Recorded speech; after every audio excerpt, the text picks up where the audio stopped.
Yeah. Okay, thanks, Dan. We're going to move on now to a controversy brewing about who may play Spider-Man's girlfriend in the new movie.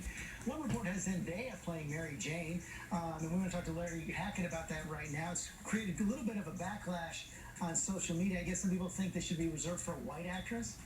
Well, you know, these franchises are very old, and they were written many, many years ago when people of color basically didn't have starring roles, and the people who are fans of these things take it very seriously. On the other hand, most of the fans of these movies tend to be young people who are much more open to the idea of, non-traditional casting, as they call it. I want to point out that we're talking about the casting of the girlfriend of a man who plays a spider in a movie. So I think we can probably loosen up the reins here a little bit.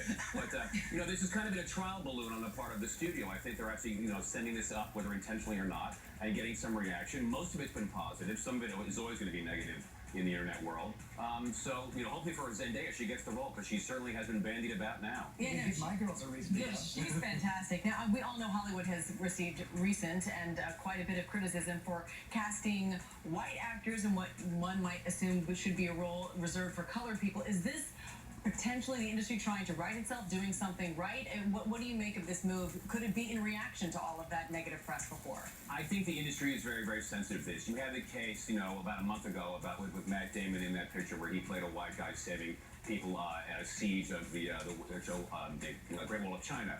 And you had a case of the casting of Emma Stone in a movie called Aloha, which she was supposed to play an Asian person. So a lot of this, there's been a lot of backlash online about this. So I think there is an effort to kind of change this around. I think, though, that this has to happen at the studio level, and it has to happen now at the casting level. Having these discussions at Oscar time is really too late. It needs to be now. So I think in this case, the Zendaya conversation may be a good one, and it may be the start of more broad changes throughout the industry. All right. We certainly can hope so. Larry, thanks so much. Want to thank Dan and Rebecca as well. Coming up next year in just